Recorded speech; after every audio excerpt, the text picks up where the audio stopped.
Good morning YouTube. നല്ല ഒരു പ്രഭാതത്തിലേക്ക് സ്വാഗതം. ഇന്ന് നല്ല മഞ്ഞും ഒക്കെയുള്ളൊരു ദിവസമാണ്. പൊതുവേ ഇതുപോലെ മഞ്ഞ് വരുന്ന ദിവസങ്ങളിലെല്ലാം നല്ല ക്ലൈമറ്റ് ആയിരിക്കും. ഞാനിപ്പോൾ രാവിലെ ഒന്ന് നടക്കാൻ പോകാമെന്ന് വിചാരിച്ചു. അപ്പോൾ let's get into the show.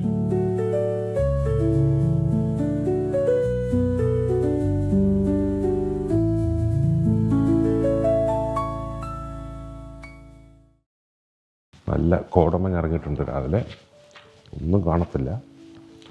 അപ്പോൾ ശരിയായിട്ട് പറഞ്ഞാൽ ഞായറാഴ്ച മോർണിംഗ് ആണ്. അപ്പോൾ ജസ്റ്റ് ഒരു റൗണ്ട് നടന്നിട്ട് ഇങ്ങനെ പോരാമെന്ന് വിചാരിച്ചു. അപ്പോൾ നല്ല മഞ്ഞ് എനിക്കിഷ്ടമുള്ളൊരു കാര്യമാണ്. അപ്പോൾ മഞ്ഞത്ത് നടക്കുക എന്ന് പറയുന്നത് ലൈക്ക് ഇറ്റ്. വെറ്റ് മഞ്ഞ് നല്ല വെറ്റാണ് കേട്ടോ. അതായത് മഴ നനയുന്ന പോലെ നമ്മൾ നനയും മഞ്ഞിൻ്റെ അകത്ത് ഇറങ്ങുകയാണെങ്കിൽ.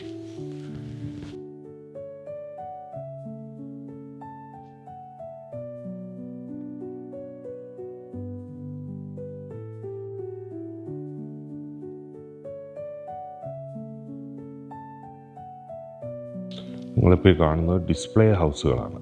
ഇവിടുത്തെ രീതി എന്ന് പറഞ്ഞു കഴിഞ്ഞാൽ വീട് വിൽക്കുന്നതിന് മുമ്പ് ഇതുപോലൊരു വീട് ഫുൾ സെറ്റപ്പോടെ ഉണ്ടാക്കി വെക്കും. ഉണ്ടാക്കി മേക്ക് ചെയ്തതിന് ശേഷം അത് കാണിച്ചിട്ടാണ് സെല്ല് ചെയ്യുന്നത്. ഇവിടുത്തെ എല്ലാം കിറ്റ് ഹോമുകളാണെന്നറിയാമല്ലോ. കിറ്റ് ഹോമുകളെന്ന് പറഞ്ഞു കഴിഞ്ഞാൽ നമ്മൾ കാർ പോയി മേടിക്കുന്നത് പോലെ അല്ലേ, ഒരു പ്രീമെയ്ഡ് ആയിട്ടൊരു സാധനം മേടിക്കുന്നത് പോലെ ഉള്ളൊരു പരിപാടിയാണ്. അപ്പോൾ നോർമലി ഇതുപോലുള്ള വീടുകൾ ഉണ്ടാക്കി ഇതെങ്ങനെയാണ് കാണുന്നതെന്ന് ആൾക്കാർക്ക് ഉള്ള ഒരു ഡിസ്പ്ലേ ആണ് ഈ ചെയ്ത് വെച്ചേക്കുന്നത്. ഈവൻ ഗാർഡനിങ്ങും എല്ലാം ഫുള്ള് ടോട്ടലി ഇവർ ചെയ്തിട്ടുണ്ട്.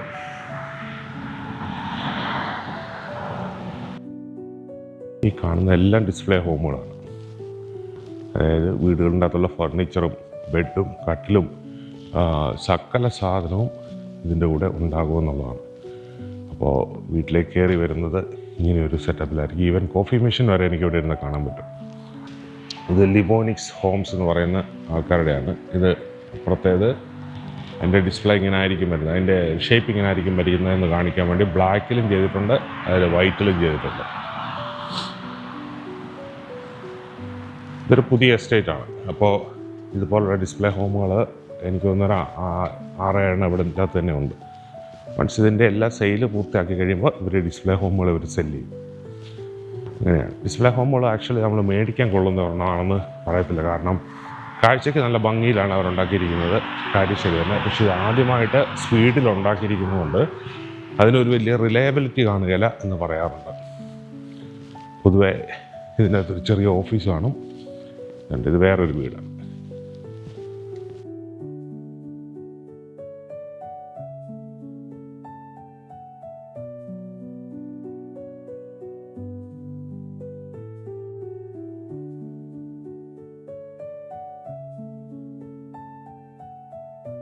ഇത് കാണാനുള്ള ഭംഗി മാത്രമേ ഉള്ളൂ, അല്ലാതെ വലിയ സ്ട്രെങ്തിലായിരിക്കുകയല്ല ഉണ്ടാക്കിയിരിക്കലെന്ന് പറയാറുണ്ട്. എൻ്റെ കൂട്ടുകാർക്കൊക്കെ ശരിയായിട്ട് പറഞ്ഞാൽ അബദ്ധങ്ങൾ പറ്റിയിട്ടുണ്ട്. ഇത് മേടിച്ചതിന് ശേഷം അതിൻ്റെ സീലിങ് താഴെ പൊളിഞ്ഞ് വീണ സംഭവങ്ങളൊക്കെ ഉണ്ടായിട്ടുണ്ട്. കാരണം ഇതിന് ഉണ്ടാക്കി കഴിഞ്ഞാൽ 5 വർഷമോ 10 വർഷം എങ്ങാണ്ടാണ് ഇതിൻ്റെ ഒരു സമയം.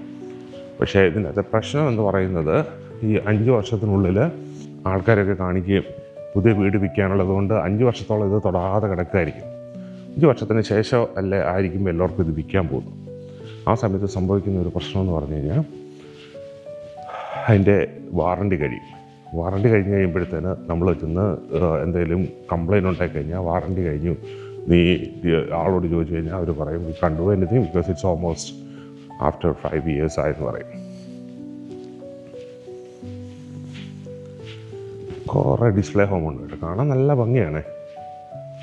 കാരണം ഈ എല്ലാ തരത്തിലുള്ള ഗാർഡനിങ് വർക്കും എല്ലാം ചെയ്തിരിക്കുന്നത് കൊണ്ട് എല്ലാം കാണാൻ നല്ല ഭംഗിയാണ്. അപ്പോൾ നമുക്ക് ഇത് നോക്കിയിട്ടാണ് നമ്മൾ വീട് മേടിക്കുന്നത്. കാരണം ഇതുപോലെയുള്ളൊരു വീടായിരിക്കും നമുക്കവരെ ഉണ്ടാക്കി തരുന്നത്. ഇത് ലിവ് ഗ്രീൻ എന്ന് പറയുന്ന കമ്പനിയുടെയാണ്.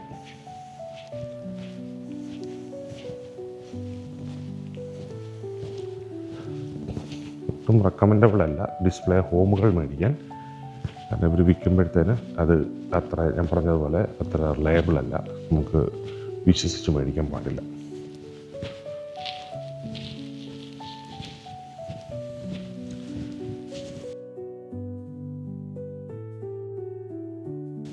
ഇത് $1 million വീടുകളായി കാണുന്നതൊക്കെ ഇതൊന്നും വിസ്ലവമല്ല, ഇതൊക്കെ അവർ പണിത് വിറ്റതാണ്.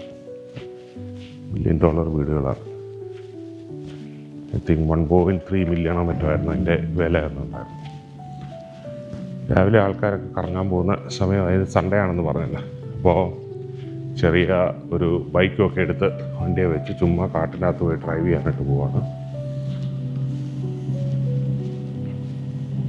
ഇവിടുത്തെ ആൾക്കാരുടെ ഒരു ഹോബിയാണ് കേട്ടോ. മഡ് ബൈക്കാണ്, മൗണ്ടൻ ബൈക്ക് എന്ന് പറയും, അല്ല മഡ് ബൈക്ക് എന്ന് പറയും. അപ്പോൾ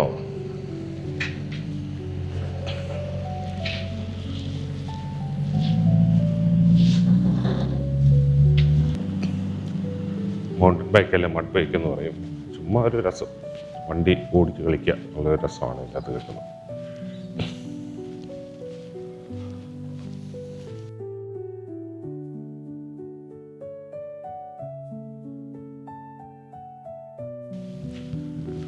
ഇവിടുത്തെ വീടുകൾക്ക് നാട്ടിലെ പോലെയല്ല, നമ്മളിതുപോലുള്ള തടിയുടെ ഫെൻസിങ്ങുകളാണ് ചെയ്യുന്നത്. ഫെൻസിങ് എന്ന് പറഞ്ഞാൽ മതിലുകളാണ് ചെയ്യുന്നത്. എനിക്കൊരു കമ്പനിയുണ്ട്, ഫെൻസിങ് ഡെക്കിങ് ആൻഡ് പർഗോള ചെയ്യുന്ന ഒരു കമ്പനിയുണ്ട്, ഞങ്ങളത് ചെയ്ത് കൊടുക്കുന്നുണ്ട്. ഇത് ടൈലിംഗ് എന്ന് പറഞ്ഞ ഒരു തരം തടിയാണ്. തടിയെ നമ്മളിങ്ങനെ അടുക്കി കാണാമെന്ന് വിചാരിക്കുന്നു.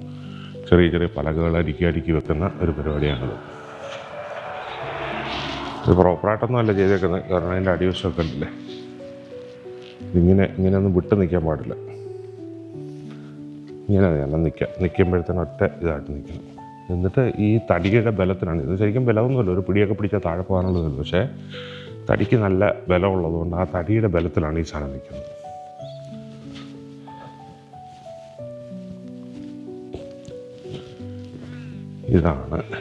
ഇവിടെയാണ് പുതിയ വീടുകളിപ്പോൾ വരാൻ പോവുകയാണ്. കാരണം എല്ലാം മാർക്ക് ചെയ്തിട്ടിരിക്കുന്നത് കാണാവുന്നതാണ്. ഇവിടെയാണ് ഇനി പുതിയ സെറ്റ് ഓഫ് ഹൗസസ് വരാൻ പോകുന്നത്. നല്ലൊരു വ്യൂ ആയിരുന്നു. ഇതിന് താഴെവശം ഒരു ലേക്കാണ് കേട്ടോ. ആ ലേക്കിൽ ഇവിടെ നല്ല വ്യൂ ഉണ്ടായിരുന്നു. പക്ഷേ ഇപ്പോൾ അതിനെല്ലാം കവറാകാൻ പോവുകയാണ്.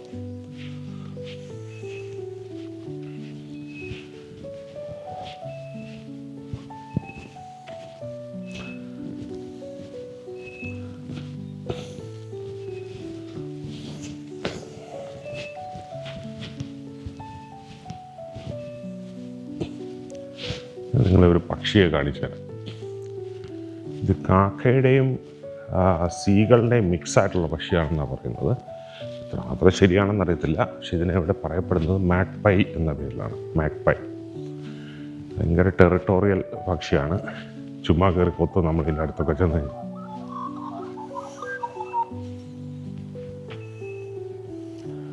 ഉണ്ടോ, കാക്കയുടെ ഷേപ്പാണ്, പക്ഷെ ഒരു വെളുപ്പുണ്ട്. കാക്ക വെളുത്താൽ കൊക്കാകുമോ എന്നൊക്കെ ചോദിക്കുന്ന കാര്യങ്ങൾ ഇവിടെ പോയി. കാക്ക വെളുത്താൽ കൊക്കാകുമോ എന്നൊക്കെ ചോദിക്കുന്ന പഴഞ്ചൊല്ലുകൾ ഇവിടെ അന്വർത്ഥമാവുകയാണ്. കാക്ക വെളുത്തിട്ടുണ്ട്, പക്ഷെ കൊക്കായിട്ടില്ല.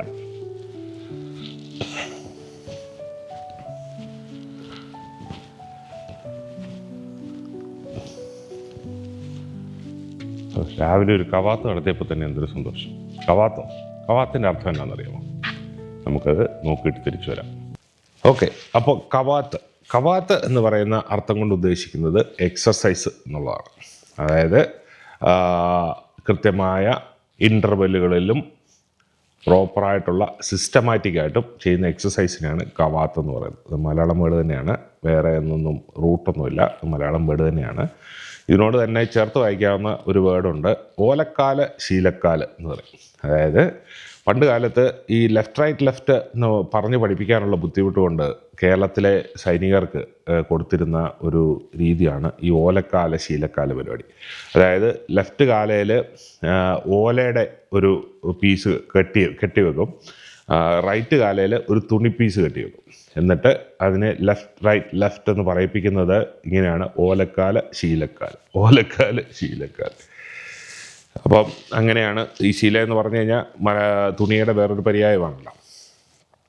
അപ്പോൾ ഇതാണ് കവാത്തിൻ്റെയും ഓലക്കാല് ശീലക്കാലിൻ്റെയും അർത്ഥമാണത്. നെക്സ്റ്റ് ടൈം അത് ഉപയോഗിക്കുമ്പോൾ ഇത് ശ്രദ്ധിക്കുമല്ലോ. അടുത്തതായി ഇന്ന് പറയാനുള്ള വേർഡ് എന്ന് പറഞ്ഞു കഴിഞ്ഞാൽ ബനാന റിപ്പബ്ലിക് എന്നുള്ളതാണ്. വെള്ളരിക്ക പട്ടണം കേട്ടിട്ടുണ്ടോ? അതിൻ്റെ അർത്ഥം എന്താണ്? ഇത് നാളെ നോക്കാം. അപ്പോൾ നമുക്ക് കവാത്ത് എന്നാന്ന് മനസ്സിലായി. ഇനി നെക്സ്റ്റ് ടൈം കവാത്ത് എന്ന് ഉപയോഗിക്കുമ്പോൾ നമ്മൾ ചിന്തിക്കുക ഇതാണ് അതിൻ്റെ അർത്ഥം എന്ന് ചിന്തിക്കുക. അപ്പോൾ ഞാൻ പറഞ്ഞു വന്നത് നല്ല നടക്കാൻ പോവുക എന്നൊക്കെയുള്ളത് ലൈഫിൻ്റെ ഒരു ഭാഗമാക്കണം എന്നുള്ളതാണ്. അത് ഭാഗമാക്കണം ഒരു ലൈഫ് സ്റ്റൈലാക്കണം. രാവിലെ എഴുന്നേറ്റ് ഏകദേശം ഒരു അരമണിക്കൂർ 1 മണിക്കൂർ നടക്കുക എന്നുള്ളതൊക്കെ എന്ന് പറഞ്ഞാൽ ശരീരത്തിൽ രക്തോട്ടം കൂട്ടാനും ഒക്കെ കാരണമാകും. അപ്പോൾ അങ്ങനത്തെ കാര്യങ്ങളൊക്കെ നമ്മുടെ ലൈഫിൻ്റെ ഒരു ഭാഗമാക്കി നമ്മൾ മാറ്റിയെടുക്കണം എന്നുള്ളത് ചെയ്യേണ്ട ഒരു കാര്യമാണ്. ഇന്നിപ്പോൾ ഈ മഞ്ഞൊക്കെ ഉള്ളതുകൊണ്ട് മഞ്ഞൊക്കെ നമുക്കൊരു പ്രത്യേക രീതിയാണ്, ഇഷ്ടമാണ്. അപ്പോൾ മഞ്ഞത്ത് നടക്കാൻ പോകാനൊക്കെ എനിക്ക് ഭയങ്കര ഇഷ്ടമാണ്. അപ്പോൾ അതുകൊണ്ട് ഞാൻ നടക്കാൻ പോകാമെന്ന് വിചാരിച്ചുള്ളൂ. അല്ലെങ്കിൽ ഇനി കുറേ കഴിഞ്ഞ് പള്ളിയിലൊക്കെ പോയിട്ട് വന്നിട്ട് എവിടെയെങ്കിലും നടക്കാൻ പോകണമെന്ന് വിചാരിച്ചിരിക്കുകയായിരുന്നു. എനിവേ ഇന്നത്തെ ആ രാവിലത്തെ പരിപാടിയും കഴിഞ്ഞു. അപ്പോൾ ഇന്നത്തെ വീഡിയോ ഇവിടെ അവസാനിക്കുകയാണ്. നാളെ വേറെ ഒരു വീഡിയോയുമായി വരുന്നതായിരിക്കും. ആ വീഡിയോ കാണുന്നവരെ സന്തോഷമായിരിക്കുക, ആരോഗ്യമായിരിക്കുക. See you in the next one.